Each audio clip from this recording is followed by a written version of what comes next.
ሰላም እንዴት አላችሁ? የድል ቤት ቤተሰቦች፣ ይህንን ቪዲዮ ለመስራት ምክንያት የሆነኝ ይሄ በምስሉ ላይ የምታዩት ወጣት ኢንተርቪው ያው ሚዲያዎችን የሚከታተላሉ እንደምታውቁት እና እያየሁኝ በጣም ደስተኛ የሆነ ኑሮ፣ ደስተኛ የሆነ ትዳር የነበራቸው በጣም የምትወደው ሰው እንዳገባች ወጣት ናቸው። ሁለቱም ባንከር ናቸው።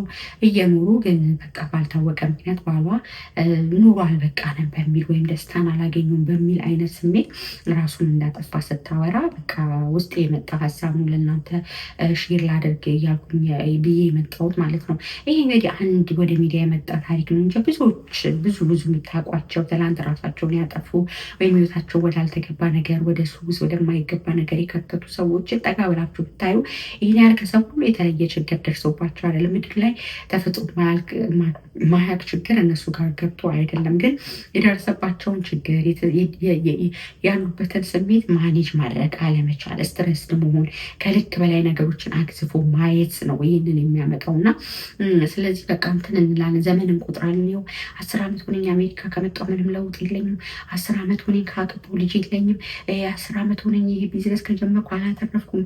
ላይፍ ምንድን ነው አትኦል በቃ መደጋገም፣ መድገም፣ ዘሴምቲንግ ማድረግ ነው ምንድን ነው ህይወት ምናምን ብለው አንዳንድ ሰዎች ህይወትን ትርጉም አልባ በቃ ያደርጉታል። እና ጠቢቡ ሰለሞንም አደርግ ብሏል እኮ ለነገሩ ምንድን ነው ሁሉ በክብብ ላይ ሁሉ ከንቱ የከንቱ ነው ብሏል እኮ አይደል? ያን ሁሉ ሀብት፣ ያን ሁሉ ዝና፣ ያን ሁሉ ክብር ያየ ሰው ፋይናሊ መጨረሻ ላይ ሁሉ ከንቱ ነው ብሎ ነው የደመደመልን፣ የዘጋልን፣ ሁሉን የነገረን ማለት ነው። እና ህይወት ለአንዳንዶቻችን እንደሚታሰበው እንደምናስበው እንዳቀድነው ላይሆን ይችላል ማለት ነው። በቃ ዓለም ስላላገኘን ብቻ አይደለም ባይዘው ይሄን እያልኳችሁ ያለው ይዘነውም እኮ ምንጓጓለትን በቃ ባገባው በአገባ በቃ አርፈላል ብለን ስንገባ ትዳር ደግሞ የራሱ ቻሌንጅ አለ። ወይ በቃ አሜሪካ ብሄድ ብለን ስንመጣ አሜሪካ ደግሞ የራሱ ቻሌንጅ ይኖረናል። ይሄን ፋብሪካ በከፍት ደግሞ ብለው ፋብሪካ ሲከፍቱ እሱም የራሱ የሆነ ነገር ይኖራልና ዓለም ከንቱ ነው። በቃ ሙሉ ነገር የለውም። የሆነ ያህል ይሄኛው በጣም ይሄኛውን ሳገኝ ኖር ፍምለው ይሄኛው ነገር ሲኖረኝ ነው በቃ ተደላልዬ የምኖረው ብላችሁ ተስፋ ያደረጋችሁ ነገር ስትደርሱበት በእጃችሁ ስጨብጡት ምንም እንዳልሆነ ነው የሚገባችሁና ንፋስን እንደመከተል ይሆንባችኋል። ከንቱ ነው የሚሆነው። በዚህ ውስጥ ግን ሰው ተስፋ ማድረግ ካልቻለ፣ ራሱን ኮንትሮል ማድረግ ካልቻለ፣ ስሜቱን መግዛት ካልቻለ ህይወቱን እስከ ማጣት ትርጉም የለሽ ህይወት፣ ተስፋ ቢስ የሆነ ህይወት እስከምኖር ድረስ ይደርሳል። እና እንደዚህ አይነት ከጊዜው መፍጠን ጋር ከነገሮች በጣም መለዋወጥ ጋር የእኛ ምላሽ፣ እኛ ነገሮችን የምናይበት መነጽር፣ እኛ ለነገሮች የምንሰጠው ምላሽ ተገቢና ትክክለኛ ካልሆነ ምንም ደስተኛ የሆነ ህይወት አይኖረንም። እዚሁ ከምድር በታች በምናየው ከሰማይ በታች በምናየው ነገር ደስታችንን የምንፈልግ ከሆነ ተስፋችንን የምንፈልግ ከሆነ ያንን አይሰጥም። የትኛውም ነገር እያስገባችሁ ማየት ትችላላችሁ። የትኛውም የብር መጠን፣ የትኛውም የኑሮ ነገር መጠን ከሱ ራሱን በራሱ ደስታ ብቻውን አይሰጥም። እና እዚህ ውስጥ ግን ራሳችን ማድረግ የሚገባል በጣም መሰረታዊ 3 ነገሮችን እነግራችኋለሁ። ለእኔ የሚጠቀመኝ ሳንብ ያገኘሁት ከተለያዩ ምንጮች ያገኘሁት ግን ትክክል የሚጠቅሙ ፕራክቲካል የሆኑ ነገሮችን ማለት ነው። አንደኛው ስንኖር ምድር ላይ ደስ የሚል ትርጉም ያለው ኑሮ መኖር ከፈለግን ደስታ በቃ የሆነ ይሄ አለ አይደለ ትርጉም ያለው ለምንድን ነው የምኖረው የሚለውን ነገር ለመመለስ ከፈለግን አንዱና መሰረታዊ የምንለው የምንወደው አካል ያስፈልገናል። የምንወደው የምንኖርለት የምንሳሳው ነገር ያስፈልገናል። ለምሳሌ እግዚአብሔርን መውደድ፣ በቃ አምላክን መውደድ፣ ፈጣሪ መውደድ። እግዚአብሔር አለ፣ ስለኔ የሚያስብልኝ አምላክ አለ፣ ስለኔ የሚኖርልኝ ፈጣሪ አለ፣ የኔ እድል ፈንታ ያበጃጀኝ የፈጠረኝ የሞተልኝ ያዳነኝ አምላክ አለኝ ብለን ስናስብ የምንወደውን አምላክ ስናስብ ያኔ ተስፋ ማድረግ እንጀምራለን። ህይወታችን ትርጉም ይኖረዋል ማለት ነው። የሆነ የምንኖርለን ነገር ይኖራል። በቃ ከዋልኳችሁን ካለዛ ይህን ገንዘብ ይሄን ነገር አሳክቼ ነው ህይወቴን በቃ ህይወቴን ትርጉም መቀየሩ ያላችሁት ነገር ስትደርሱበት ምንም ነው የሚሆኑ። እዚህ ሀገር ሄጄ ነው ብላችሁ ያሰባችሁት ነገር ስትመጡበት ዘሴም ምድር ነው ያ ማለት ነው።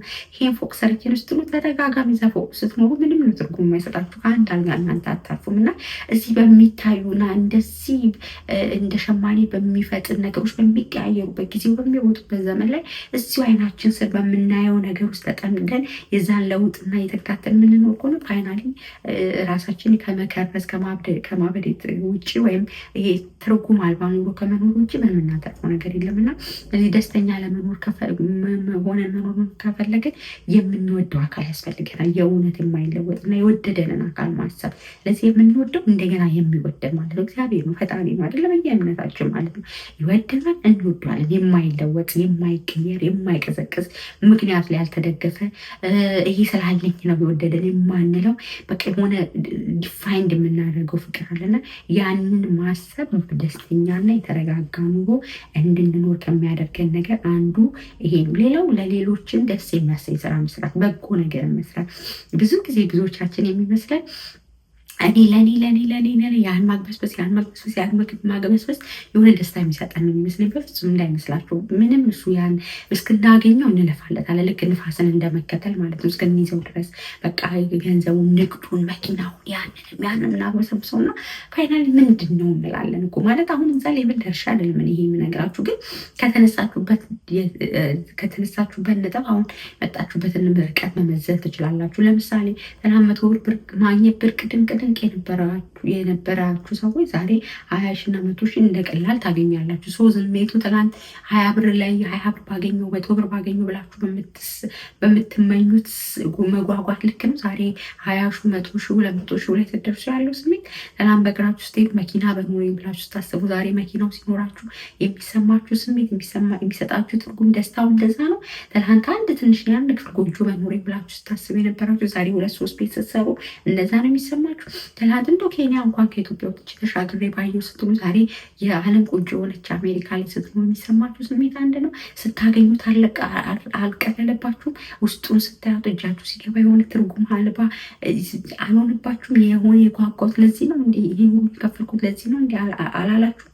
የምትጠብቁትን ደስታ ልክ አግኝታችኋል? አላገኛችሁም። ስለዚህ ለኔ ማለት የምናስበውን ያህል ደስታ አይሰጠንም። የምናስበውን ያህል እረፍት አይሰጠንም። ይልቁንስ በዛ ተቃራኒ ለሰዎች ለተቸገሩ ደስ የሚያሰኝን ስራ ለሰዎች መስራት ፐርፐስፉል የሆነ ላይፍ እንዲኖረን፣ ደስተኛ የሆነ ላይፍ እንዲኖረን፣ ሚኒንግፉል የሆነ ላይፍ እንዲኖረን በጣም ይረዳናል። እና ስለዚህ በተቻለን መጠን ለሌሎች መልካም ነገር ማድረግ አንዱ በዚህ በጣም በሚሮጠው ዘመን የተረጋጋና ደስተኛ የሆነ ላይፍ አኖረን እንድናል የሚረዳ ነው። ሌላው ሶስተኛው ወደፊት የምንጠብቀውን ተስፋ ማሰብ። ምንድን ነው በቃ ስንኖር ወደፊት የምንጠብቀው ነገር ምንድን ነው ተስፋችን? ለምሳሌ እንደ ክርስቲያን እንደ መንፈሳዊ ሰው በቃ ሀገር አለን፣ ክርስቶስ ይመጣል ይወስደናል፣ መንግስተ ሰማያት አለን የሚለው ተስፋ በጣም ምድር ላይ ስንኖር የምድር ኑሮ እንድንንቀው ያደርጋል። ቢሞላም ባይሞላም ቢጎልም ባይጎልም በቃ ሶኪ እኔ እዚህ ዓለም አይደለሁም፣ እሄዳለሁ፣ ከሞት በኋላ ህይወት አለ፣ በሰማይ መኖሪያ ተዘጋጅቶልኛል፣ ስፍራ ላዘጋጅላችሁ ብሎ የሄደው ክርስቶስ መኖሪያ እያዘጋጀልን ነው የሚል ተስፋ በጣም ራሳችንን እንድናነቃቃ ያደርገናል።